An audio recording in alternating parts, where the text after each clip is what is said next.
Drawing and sketching कर पाना main foundation होती है आर्ट की फील्ड में। इस बेसिक स्किल को डेवलप किए बिना अपने आर्ट की स्किल में प्रोग्रेस कर पाना बहुत हार्ड होगा, फिर चाहे आप किसी भी मीडियम में क्यों ना काम कर रहे हों।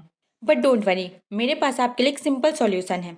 इस वीडियो में मैं 4 ट्यूटोरियल शेयर करने वाली हूँ और इन स्टेप्स को फॉलो करके आप निम्न चीज़ें कर पाएंगे। स्टेप्स हैं: डिफरेंट टाइप के सब्जेक्ट्स बनाएं जो इजी एंड सुटेबल हों। सेकेंड, अपनी स्केचिंग स्किल को फास्ट ग्रो करने के लिए स्ट्रैटेजीज को अप्लाई करें।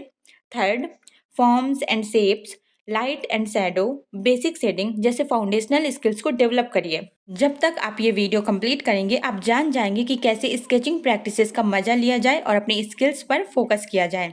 अब आप सोच रहे होंगे कि बिगिनर्स के लिए सबसे इजी चीज़ क्या होगी। मेरे एक्सपीरियंस से बिगिनर्स के लिए सबसे बेस्ट ड्राइंग एक्सरसाइज होती है सब्जेक्ट्स को उनके सिंप्लीफाइड फॉर्म्स में ड्रॉ करना। अभी इस लेवल पर आपको बहुत मुश्किल कंपोजिशन और डिटेल्स के बारे में नहीं सोचना है और इसीलिए इस पार्ट में मैंने 4 डिफरेंट ट्यूटोरियल्स सेट कर दिए हैं जिन्हें आप इजीली फॉलो कर सकते हैं। बट उससे पहले आप कुछ आर्ट मटेरियल्स अपने पास रख लीजिए। एक स्केच बुक, एक ग्रेफाइट पेंसिल, एक कलर्ड पेंसिल, एक पेन एंड एक इरेजर। ब्रांड के बारे में मत सोचिएगा, जो है जैसा है अपने पास रख लीजिए। First step, setting 3 dimensional objects. आप बिगिनर स्केचिंग कैसे स्टार्ट करेंगे। इन माय ओपिनियन आप सभी बिगिनर्स को सिंपल पेंसिल ड्राइंग से स्टार्ट करना है जिसमें 3D फॉर्म में स्केचिंग एंड सिंपल शेडिंग होती है। तो शुरू करते हैं। पहला, अपने पेपर पर एक सर्कल बनाओ एंड अभी इसे गोल दिखाने की कोशिश मत करना, बस आगे बढ़ते जाओ। सेकंड, लाइट सोर्स को आइडेंटिफाई करना है। मैंने लेफ्ट हैंड कॉर्नर पर रखा है, इसलिए लेफ्ट साइड पर सबसे ज़्यादा लाइट रहेगी और इसीलिए ये हिस्सा काफ़ी हल्का रहेगा and other side right side पर शेडिंग रहेगी क्योंकि वहाँ लाइट नहीं जा पाएगी। थर्ड, अपनी पेंसिल पर मीडियम प्रेशर डालना है और फिर धीरे धीरे हल्के कलर में बदलना है। फिर जैसे जैसे लाइट सोर्स की तरफ पहुँचे एक छोटा हिस्सा पूरी तरह वाइट रहने देना है क्योंकि ये हाईलाइट एरिया है। अब सर्कल को फॉलो करते हुए स्केच करना है। फोर्थ, इस स्टेप को जितनी बार जरूरत हो उतनी बार रिपीट कर सकते हैं। आपको तब तक शेडिंग करनी है जब तक कि पर्याप्त डार्कनेस ना मिल जाए, बट इस बात का भी ध्यान रखना है कि लाइट एरिया बचा रहे, ये रिफ्लेक्शन को रिप्रेजेंट करेगा। फिफ्थ, एक बार जब आप बढ़िया स्मूथ टेक्सचर बना लें तो नंबर आता है कास्ट शैडो जोड़ने का। यह डार्क शैडो है जो उस सतह पर बनती है जिस पर आपका सब्जेक्ट रखा है या गोला रखा हुआ है। इसे तब तक सेट करिए जब तक कि डार्क ना हो जाए और शैडो को फ्लैट रखना है, थोड़ा घुमावदार भी। सिक्स्थ स्टेप में आता है, जब ये काम पूरा हो जाए तो डिफरेंट शेप्स को लेकर के कई बार प्रैक्टिस करनी है एंड लाइट सोर्स की जगह भी बदलते जाना है। Second tutorial, easy Apple drawing. अब हम एक सेव बनाएंगे। अब मैं ये मानकर आगे बढ़ रही हूँ कि आपने पिछले ट्यूटोरियल की अच्छे से प्रैक्टिस की है, तो अब थोड़ा चैलेंजिंग सब्जेक्ट लेंगे। ये एक्सरसाइज बढ़िया होने वाली है। अब आप एक सेव बनाने वाले हैं जो कि गोलाकार होने वाला है। हालांकि इसका natural shape and skin texture काफ़ी ऑर्गेनिक फील देने वाला है। तो बनाना शुरू करते हैं। फर्स्ट स्टेप, एक रेफरेंस इमेज लेनी है या एक सेव आप अपने सामने रख सके तो बहुत ही बढ़िया होगा। सेकेंड स्टेप, अब अपनी स्केचबुक में पेन या पेंसिल से आउटलाइन ड्रॉ करनी है और इसे हल्के प्रेशर से करना है।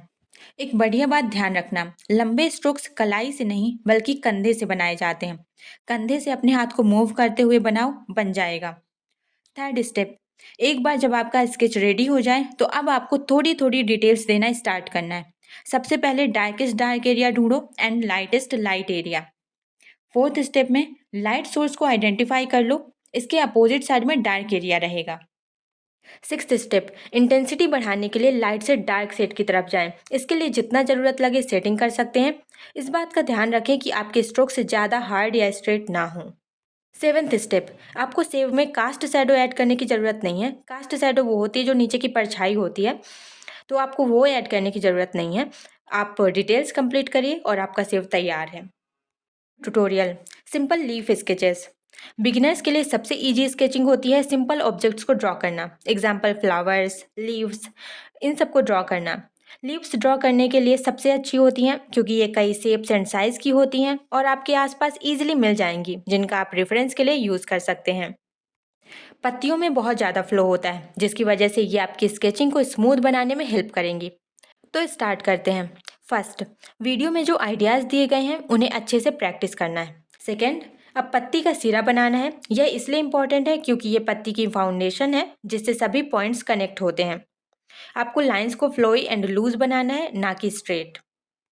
थर्ड, अब पत्तियों में डिटेल्स ऐड करेंगे और ध्यान रखेंगे कि सभी लाइंस में थोड़ा कर्व हो, क्योंकि नेचर की जितनी भी चीज़ें हैं लाइक पेड़, पत्तियाँ, फूल, इन सभी के स्ट्रक्चर में कर्व होता है। फोर्थ, रेफरेंस को फॉलो करेंगे और रिक्वायर्ड डिटेल्स ऐड करेंगे और तैयार है आपकी खूबसूरत पत्तियाँ। Fourth tutorial, simple landscape sketch. Last but not least, अब टाइम आ गया है कि सिंपल लैंडस्केप स्केच बनाया जाए। लैंडस्केप बनाते टाइम आपको छोटे छोटे हिस्सों पर ध्यान नहीं देना है, बल्कि पूरे स्ट्रक्चर पर फोकस करना है। लैंडस्केप बनाते टाइम आपको हॉरिजन लाइन पर फोकस करना है। इससे डेप्थ एंड डिस्टेंस को समझने में हेल्प होगी। हॉरिजन लाइन वो लाइन होती है जहाँ पर स्काई एंड अर्थ आपस में मिलते हुए दिखते हैं। तो फिर स्टार्ट करते हैं। फर्स्ट, रेफरेंस फोटो लें और अपने स्केच बुक पर बनाने की प्रैक्टिस करें। सेकेंड, अपने पेपर को 4 पार्ट्स में डिवाइड करें। एक वर्टिकल लाइन खींचें और एक हॉरिजन लाइन खींचें। ये गाइडिंग लाइन्स इन्हें कह सकते हैं, ये आपको गाइड करेंगी। थर्ड, अपने रेफरेंस इमेज में हॉरिजन लाइन को आइडेंटिफाई करना है और फिर हल्के हाथ से इसे पेपर पर बनाना है। इस बात को ध्यान रखना है, अगर हॉरिजन लाइन ऊपर की तरफ है तो फोकस अर्थ पर है, और अगर हॉरिजन लाइन नीचे की तरफ है तो फोकस स्काई पर है। इसे ध्यान रखना है। फोर्थ, अपने रेफरेंस को ऑब्जर्व करना है। मेजर शेप्स को आइडेंटिफाई करना है। ये रेक्टेंगल हो सकते हैं, ट्रायंगल हो सकते हैं, और फिर इन शेप्स को हल्के हाथ से पेपर पर बनाना है और साथ ही साथ गाइडिंग लाइंस को ध्यान में रखना है, इससे प्रपोर्शन सही बनेंगे। फिफ्थ, इस स्टेप में एजेस को डिफाइन करना है, बट इस बात को ध्यान रखना है कि आप नेचर को डिफाइन कर रहे हो, इसलिए पेंसिल स्ट्रोक्स लूज एंड कर्वियस होंगे, ना कि एकदम स्ट्रेट। सिक्स्थ, एक बार हिल्स एंड माउंटेन्स का स्केच रेडी हो जाने पर आपको शेडिंग करनी है। शैडो वाले एरिया पर डार्क शेडिंग करनी है और लाइट वाले एरिया पर पेपर को खाली छोड़ देना है। सेवेंथ, जब आप शेडिंग कंप्लीट कर लें तब बाकी डिटेल्स पर काम करना है, जैसे ट्रीज, ग्रास, etc। एट्थ, ये बात ध्यान रखनी है कि आप रियलिस्टिक लैंडस्केप नहीं बना रहे हैं, इसलिए सिर्फ हल्की डिटेल्स देनी है, बिल्कुल भी डीप में नहीं जाना है। नाइन्थ, अब आपको अपनी स्केच बुक से थोड़ा दूर जाना है और ऑब्जर्व करना है। जहाँ पर ज़रूरी लगे वहाँ पर कॉन्ट्रास्ट ऐड करना है, थोड़ा शेड्स ऐड कर सकते हैं, और बस आपका लैंडस्केप रेडी है।